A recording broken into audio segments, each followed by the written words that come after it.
নাজিৰালৈ আহিছোঁ। নাজিৰাত যি অগ্নিনাভ শিৱ মন্দিৰ আছে সেই শিৱ মন্দিৰলৈ আহি আছোঁ। গতিকে আপোনালোককো দেখুৱাম সেই অগ্নিনাভ শিৱ মন্দিৰ ক'ত আছে কেনেকুৱা। গতিকে নমস্কাৰ বন্ধুসকল, আহক আমি এতিয়া ভিডিঅ'টো আৰম্ভ কৰোঁ। আমি নাজিৰাৰ কলেজ তিনিআলি পালোহি। কলেজ তিনিআলিৰ পৰা এইটো লেফ্ট চাইডে আমি ঘূৰি দিম। এয়া দেখিছে, এইটো হ'ল নাজিৰাৰ কলেজ তিনিআলি। লেফ্ট চাইডে অলপ আগতে এখন আপোনালোকে ট্ৰেইনৰ ব্ৰিজ পাব। এয়া দেখিছে, আপোনালোকে জুম কৰি দিলে দেখিব এখন। এই ট্ৰেইনৰ ব্ৰিজখনৰ তলেদি গ'লে আধা কিলোমিটাৰ যাব লাগে, তাতে আপোনালোকে অগ্নিনাভ মন্দিৰ পাব। ঠিক আছে, ফাইনেলি এয়া আমি অগ্নিনাভ মন্দিৰ আহি পালোঁ। ইয়াত যথেষ্ট ভিৰ দেখিছে আপোনালোকে, আৰু ইয়াতে মানুহবিলাকৰ লগত কথা পাতি গম পাইছোঁ অসমৰ বিভিন্ন প্ৰান্তৰ পৰা ইয়ালৈ মানুহ আহিছে। গুৱাহাটীৰ পৰা আহিছে, দৰং জিলাৰ পৰা আহিছে, বিশ্বনাথ চাৰিআলিত মানুহো লগ পাইছোঁ, আৰু আশে পাশে অঞ্চলৰ বিভিন্ন মানুহ আহিছে। আৰু ইয়াতে 8 বজাত গেট খোলে। এতিয়া এই 8 বজাৰ লগে লগে গেট খুলি দিলে, আৰু ইয়াতে বাবা দৰ্শনৰ কাৰণে 4টা লাইন আছে। ইয়াত দেখিছে প্ৰায় 1,500 মানুহ ইয়াত ভিৰ হৈছে, আৰু ইতিমধ্যে লাইনত আহিছোঁ আমি। আৰু 1 নম্বৰ, 2 নম্বৰ, 3 নম্বৰ, 4 নম্বৰ 4টা লাইন আছে বাবা দৰ্শনৰ কাৰণে। আৰু বাবা দৰ্শন কৰিবলৈ যোৱা পথৰ 4 নম্বৰ পথৰ লেফ্ট চাইডে আকৌ তাত এটা লাইন আছে। তাত শিৱলিংগৰ য'ত পানী ঢালিব পাৰি, গংগাজল ঢালিব পাৰি বা গাখীৰ ঢালিব পাৰি। আৰু আমাৰ যি 1 নম্বৰ লাইনৰ ৰাইট চাইডে দেখিছে, এয়া সিফালে আকৌ নিৰ্মালীৰ কাৰণে বেলেগকৈ লাইন পাতিব। ঠিক আছে, এতিয়া আমি 2 নম্বৰ লাইনত মই আছোঁ, আৰু ইয়াতে গোটেই মানুহবিলাক লাইন হৈ আছে। দেখিছে আপোনালোকে, যথেষ্ট ভিৰ হয়। ইয়াত আহিলে আপোনালোকে সময় লৈ আহিব লাগিব। 8 বজাত যিহেতু গেট খোলে, আৰু আপোনালোকে বিশেষ আনিব নালাগে বস্তু, কাৰণ ইয়াত চাকি জ্বলাবলৈ নিদিয়ে এক্সট্ৰাকে। গতিকে এখনেই বৰ চাকি আছে, সেই বৰ চাকিতে তেল ঢালিব লাগিব। আৰু তেল ঢলাৰ কাষতে আকৌ আপোনালোকে সেই তেল ঢলাৰ বটলতে আকৌ নতুন বেলেগ তেল ভৰাই নিব পাৰিব, যিটো তেলে আপোনালোকে ঘৰত গোসাঁই ঘৰতে বা প্ৰাৰ্থনা ঘৰতে গৈ আকৌ ভগৱানৰ আশীষ বিচাৰি শলিতা জ্বলাব পাৰে, বা সেই তেল মূৰত লৈ আপুনি কিবা মনোকামনা পূৰ্ণ হ'বকে মনোকামনা কৰিব পাৰে। ঠিক আছে, আৰু ইয়াতে এই মন্দিৰৰ সন্মুখভাগত দোকান আছে, সৰু সৰু সেই দোকানতো আপোনালোকে গংগাজল পাব, বা গাখীৰ নহ'লেও মিঠাতেল পাব। তেনেকৈ তাত কিনি ল'বলৈ সুবিধা আছে। আৰু ইতিমধ্যে ইয়াত পূজা চলি আছে। এই মন্দিৰৰ যিগৰাকী সত্ৰাধিকাৰী বা এই মন্দিৰৰ যিগৰাকী সত্ৰাধিকাৰী, তেওঁ পূজা কৰি বহি আছে, আৰু আমি সেই স্থানলৈ আমি গৈ আছোঁ। কিন্তু যথেষ্ট ভিৰ হোৱাৰ কাৰণে ষ্টেপ বাই ষ্টেপ 4টা লাইনৰ ষ্টেপ বাই ষ্টেপ আমাৰ মানুহবিলাক সোমাবলৈ দি আছে, আৰু আমি এতিয়া সোমাম পিছতে। আৰু এতিয়া শুনিছে আপোনালোকে শংকৰধ্বনি বাজি আছে, পূজা চলি আছে। ইতিমধ্যে বহু মানুহে এই মন্দিৰলৈ আহি সুফল পাইছে, আৰু সেয়েহে এই মন্দিৰলৈ যথেষ্ট সোঁত গৈছে, যথেষ্ট জনসমাগম হৈছে। আপোনালোকেও নিজৰ মনোকামনা লৈ এই মন্দিৰলৈ আহিব পাৰে। বিশেষকৈ যিসকল দম্পতীয়ে সন্তান লাভৰ কাৰণে আশা কৰি আছে, তেওঁলোকে এই মন্দিৰলৈ আহিলে এযোৰ তামোল পাণ লৈ আহিব লাগে, এক্সট্ৰাকৈ লৈ আহিব লাগে।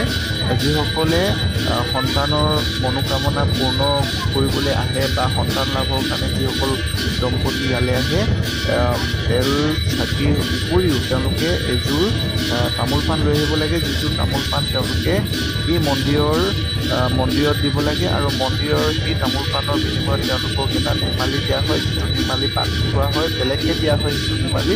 আৰু সেই নিৰ্মালী সন্তান লাভৰ পাছত ইয়াতে ঘূৰাই দিব লাগে।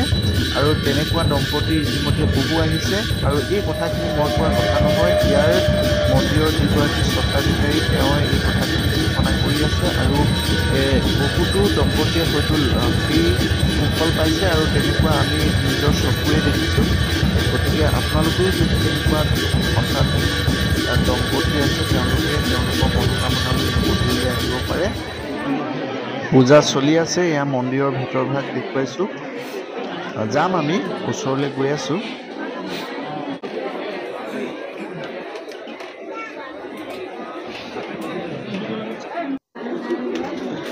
এয়া দেখিছে অগ্নিনাভ শিৱ মন্দিৰৰ মূল মন্দিৰৰ ভিতৰভাগ মই চবকৈ দেখুৱাইছোঁ, কাৰণ ইয়াত কেমেৰা নট এলাউড বুলি কৈ আছে। এয়া দেখিছে আপোনালোকে। আৰু ইতিমধ্যে আমি পূজা আগবঢ়াই আমি আহি দিছোঁ। দেখিছে মানুহৰ কিমান সমাগম হৈছে, প্ৰায় ১,৫০০তকৈ বেছি হৈছে মানুহ। আৰু জানিব পৰা মতে আহি আছে, কিন্তু গেট বন্ধ কৰিবলৈ ঘোষণা কৰি আছে। ভিতৰত অভাৰলোড হৈ আছে। দেখিছে কিমান মানুহ হৈছে, সমাগম হৈছে।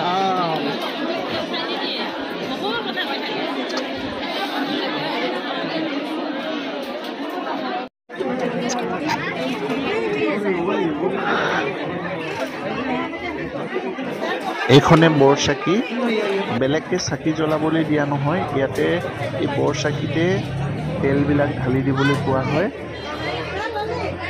গতিকে আপোনালোকে আহিলে তেল আনিব লাগে, চাকি আনিব নালাগে। তেল এটা লৈ আহিব আৰু এই বৰ চাকিখনতে তেলটো ঢালি দিব। আৰু এই বৰ চাকি সিফালে দিয়া আছে, তাতে আকৌ আপোনালোকক এই বটলত, খালী বটলত তেল ভৰাই দিব। আৰু এই তেল অকণমান লগাই মাথাত ল'ব লাগে, তেতিয়া আশীৰ্বাদ পূৰ্ণ হয় বুলি কয়।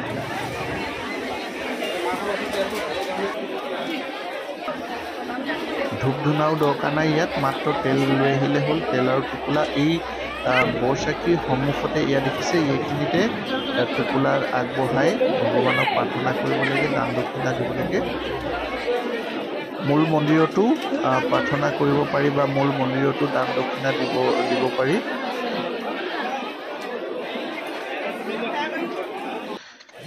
ইয়াত দেখিছে বৰচাকিৰ কাষতে আপোনালোকে তেল ভৰাই নিব পৰা ব্যৱস্থা কৰি দিছে। ইয়াতে তেল ভৰাই লৈ যাব লাগে।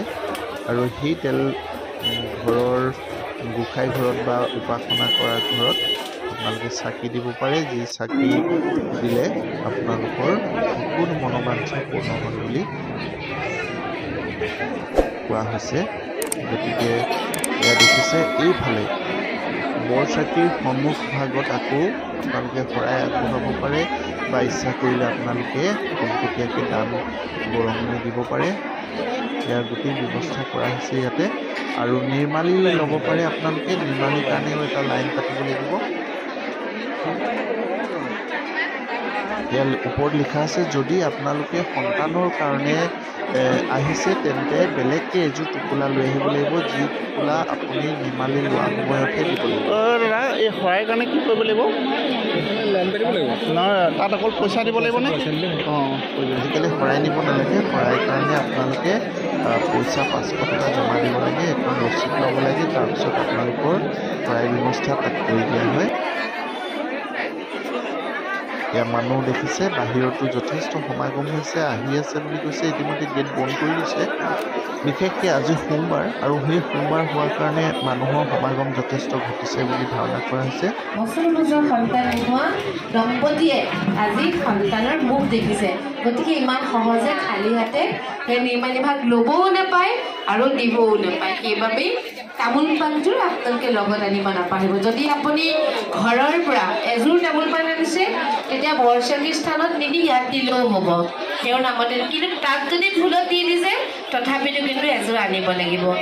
আৰু এই কথাখিনিকে আপোনালোকে মানিবলৈ আপোনালোকক অনুৰোধ জনাইছোঁ। আৰু সকলোৱে এতিয়া একেলগে কওঁ, হৰ হৰ মহাদেৱ, হৰ হৰ মহাদেৱ, জয় বাবা অগ্নিনাভ।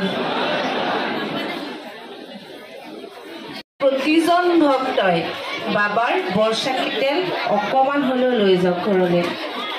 আৰু পদজল নিয়ক, পদজলে স্নান কৰিব। যদি বাধা বিঘিনি আছে সেইটোও হ'ব, সন্তান প্ৰাপ্তি হওক, যি হওক, আমাৰ বাধা থাকে কেতিয়াবা ভগৱানৰ নাম লৈ সেই পদজলৈ স্নান কৰিব। পদজলৰ স্নান কৰা নিয়মো ফ্লেক্সবিলাকত লিখা আছে। আৰু বৰচাকিৰ তেলেৰে আপুনি যেতিয়া বাবাৰ আশীষ বিচাৰিব, চাকি এগছ দিব মন যাব, তেতিয়া সেই তেলেৰে আপোনালোকে চাকি দিব।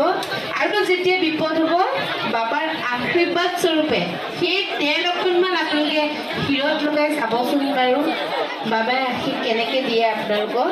সেই আশীৰ্বাদ হিচাপে সেই তেল অকণমান শিৰত লগাব, নতুবা অকণমান গাত লগাব। কিন্তু সেয়া মনেৰে ভাবিব, আমি বাবাৰ আশীৰ্বাদ পাইছোঁ। সেই তাকেই কয় বিশ্বাসে মিলে হৰি। সেয়াই বিশ্বাস। আমি যেতিয়া হৃদয়ৰ পৰা তেওঁক বিশ্বাস কৰোঁ, সেইখিনিও তেওঁ বুজি পায়। ভগৱানক আমি স্মৰণ কৰিলেই হ'ল ঢেৰ কিবা কিবি দি ভগৱানক নুপুজিলেও হ'ব হৃদয়ৰ পৰা যদি আপুনি পুজে সেয়াই বহুত এই টকা পইচা কিবা কিবি এগালমান দি ভগৱানক নুপুজিলেও হ'ব সকলোৱে মংগল হওক পুনৰবাৰ কৈছোঁ হৰ হৰ মহাদেৱ